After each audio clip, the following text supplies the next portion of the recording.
ഇനി അതിൽ 836 ചതുരശ്ര കിലോമീറ്റർ കൂടി കൂട്ടിയാൽ കേരളമായി.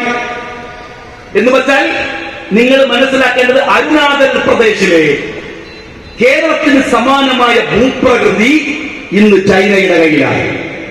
അരുണാചൽ പ്രദേശിലെ BJP-ക്കാരൻ ചൈനക്ക് അനുകൂലാണ്. ചൈന പ്രദേശത്ത് വലിയ ഓഫറുകൾ കൊടുക്കുകയാണ്. ഇന്ത്യയുടെ ഒരു വലിയ ഭൂവിസ്തൃതി പിടിച്ചെടുത്ത് ചൈന കയ്യിൽ വെച്ചിരിക്കുന്നു. എന്താ നമുക്ക് ചെയ്യാനാവുന്നത്? എന്താ ചെയ്യാനാവുന്നത്? എന്നിട്ടും എന്റെ BJP-ക്കാരാ, നിങ്ങൾ എന്തൊരു വിടലാണ് വിടുന്നത്? നിങ്ങളെ ഭയങ്കര സംഭവമാണ്, എല്ലാവരോടും പൊരുതി ജയിക്കുന്നവരാണ്, വലിയ യുദ്ധക്കാരാണ് അല്ലേ? മോദി വന്നതിന് ശേഷം ഇന്ത്യയുടെ കേരളം പോലെ ഒരു സ്റ്റേറ്റിന്റെ ഭൂവിസ്തൃതി ചൈന പിടിച്ചെടുത്തു. അയൽ രാജ്യങ്ങളോ, ഒരു ബംഗ്ലാദേശ് അല്ലാതെ ആരുണ്ട്? തൊട്ടടുത്ത് നോക്ക്, ശ്രീലങ്ക ചൈനയുടെ കയ്യിലാണ്. മാലിയിൽ ചൈന ഇടപെട്ടു. ഇന്ത്യയുടെ എത്ര കാലത്തെ സുഹൃത്താണ്. സമീപ രാഷ്ട്രങ്ങളിൽ മുഴുവൻ വലിയ പ്രശ്നമാണ്. എന്നിട്ടും വിടുകയാണ്. ഞാൻ ഈ സംഘി പൂങ്കപ്പന്മാരോട് പറയട്ടെ, ഈ മോദി ഉണ്ടല്ലോ, മോദി ജനിക്കുന്നതിന് മുമ്പ് ഇന്ത്യ പാകിസ്ഥാനോട് യുദ്ധം ചെയ്ത് ജയിച്ചിട്ടുണ്ട്. മോദി സംസാരിക്കാൻ തുടങ്ങുന്നതിന് മുമ്പ് ഇന്ത്യയിൽ ലോകോത്തരമായ ഒരു ഭരണഘടന ഉണ്ടായിട്ടുണ്ട്. മോദി മുട്ടുകാലിൽ നടക്കാൻ പഠിക്കുന്നതിന് മുമ്പ് ഇന്ത്യ ഏഷ്യൻ ഗെയിംസിന് ആതിഥേയത്വം വഹിച്ചിട്ടുണ്ട്. മോദി കൊള്ളിയും കൊല്ലും കളിച്ചു നടക്കുന്ന കാലത്ത് ഇന്ത്യ ബഹ്റാനകൾ കനാൽ ഇന്ത്യയുടെ മണ്ണിൽ ഉണ്ടാക്കിയിട്ടുണ്ട്. മോദി സ്കൂളിലെ പാഠപുസ്തകം മറിച്ചു നടിക്കുന്ന കാലത്ത് ഇന്ത്യ ന്യൂക്ലിയർ റിസർച്ച് സെന്റർ ഉണ്ടാക്കിയിട്ടുണ്ട്. മോദി മുണ്ടുടുക്കാൻ പഠിക്കുന്നതിന് മുമ്പ് ഇന്ത്യയിൽ IIT-യും NIT-യും നിരവധി യൂണിവേഴ്സിറ്റികളും ഉണ്ടാക്കിയിട്ടുണ്ട്. മോദി ആകാശം നോക്കാൻ തുടങ്ങുന്നതിന് മുമ്പ് താരാപൂർ ന്യൂക്ലിയർ റിസർച്ച് സെന്റർ ഇന്ത്യയുടെ മണ്ണിൽ ഉണ്ടാക്കിയിട്ടുണ്ട്. മോദി അക്ഷരം പതിക്ക് വായിക്കാൻ പഠിക്കുന്നതിന് മുമ്പ് ഇന്ത്യ പൊതുമേഖലാ രംഗത്ത് നവരത്ന കമ്പനികൾ തുടങ്ങിയിട്ടുണ്ട്. മോദി RSSന്റെ ശാഖയിൽ ലാത്തി ചുഴറ്റി പഠിക്കുന്നതിന് മുമ്പ് ഇന്ത്യ 1 ലക്ഷം പാക് പട്ടാളത്തെ ഇന്ത്യൻ മിലിറ്ററിയുടെ മുമ്പിൽ മുട്ടുകുത്തി ചുമത്തിയിട്ടുണ്ട്. മോദി, നിങ്ങൾ റെയിൽവേ സ്റ്റേഷനിൽ ചായ വിറ്റ് നടക്കുന്ന കാലത്ത് രാജധാനി എക്സ്പ്രസ് പോലെയുള്ള ട്രെയിനുകൾ ഇന്ത്യയുടെ റെയിൽവേയിലൂടെ തലങ്ങും വലങ്ങും ഒക്കെ ഇങ്ങനെ പാഞ്ഞു നടന്നിട്ടുണ്ട്. അറിയാമോ? എന്നിട്ട് നിങ്ങൾ പറയുന്നു ഇന്ത്യ ഉണ്ടാക്കിയത്. ഇന്ത്യയിലെ ജനാധിപത്യ സമരങ്ങളെ നിങ്ങളിപ്പോ ഭയക്കുന്നുണ്ട്.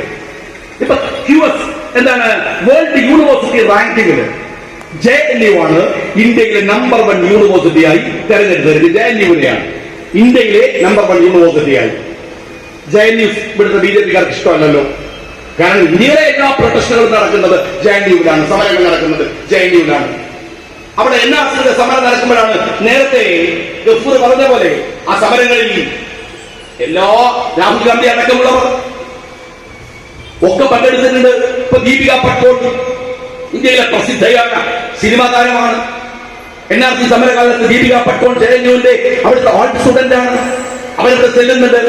അതിന്റെ പേരിൽ മാത്രം ദീപിക പട്ടോളിലെ ഈ സംഘി പരിവാരങ്ങൾ ഇന്ത്യ മുഴുവൻ അപമാനിച്ചിട്ടുണ്ട്, എല്ലാം ചെയ്തിട്ടുണ്ട്. ഞാൻ പറയുന്നത്, ഇന്ത്യ രാജ്യത്ത് ഈ സമരങ്ങൾ ഫലം കണ്ടിട്ടില്ലേ? ചെറിയ ഫലമല്ലല്ലോ. രാഹുൽ ഗാന്ധി ഇന്ത്യ മുഴുവൻ നടന്നു. എത്ര കിലോമീറ്റർ? ഞാൻ കണ്ണൂരിൽ പ്രസംഗിക്കുമ്പോ ആ മനുഷ്യന്റെ വാക്കുകൾ ഇങ്ങനെ കേട്ടുകൊണ്ടിരിക്കുമ്പോ സങ്കടം തോന്നുന്നു. പിണറായി വിജയനെ കുറിച്ച് പറയുന്നിടത്ത് അദ്ദേഹം പറയുന്നുണ്ട്, അന്ന് നടന്നതിന്റെ കാൽവേദന എന്റെ മുട്ടിൽ നിന്ന് ഇപ്പോഴും ഒഴിഞ്ഞിട്ടില്ല. എത്ര കിലോമീറ്റർ, എത്ര 1000 കിലോമീറ്റർ. ആ സമരങ്ങൾക്ക് ഫലമുണ്ടായിട്ടില്ലേ? രാജ്യത്തിന്റെ തെരുവുകളിലെ സമരങ്ങൾക്ക് ഫലമുണ്ടായിട്ടുണ്ട്. ആ സമരങ്ങൾ ഈ രാജ്യത്ത് ഇനിയും ഉണ്ടാവുകയും ചെയ്യും. അതുകൊണ്ടാണ് BJP തന്നെ ആഭ്യന്തര സർവേയിൽ പറയേണ്ടി വന്നത്, നിലവിലുള്ള സീറ്റിലെ 165 സീറ്റ് BJP-ക്ക് നഷ്ടമാകുമെന്ന് പറയുന്നത് പൊതു സർവേയല്ല, BJP-യുടെ ആഭ്യന്തര സർവേയാണ്. എന്നാൽ അതേ സർവേ പറയാൻ ഇന്ത്യയിലെ ഞാൻ നേരത്തെ പറഞ്ഞ പോലെ 79% ഹിന്ദുക്കൾ ഈ രാജ്യം മതേതരമാവണമെന്ന് ആഗ്രഹിക്കുന്നു. 11% മാത്രമേ ഈ രാജ്യം മതകീയമാകണമെന്ന് വിചാരിക്കുന്നുള്ളൂ. ഈ രാജ്യത്തിലെ ആളുകൾക്ക് ഏറ്റവും വലിയ ആശങ്ക വിലക്കയറ്റത്തെ കുറിച്ചാണ്, തൊഴിലിനെ കുറിച്ചാണ്, അഴിമതിയെ കുറിച്ചാണ്. ഇത് CDS ലോക് നീതി സർവേയെ ആസ്പദമാക്കി തന്നെ BJP-യുടെ ആഭ്യന്തര സർവേ നടത്തിയ കണക്കാണ്.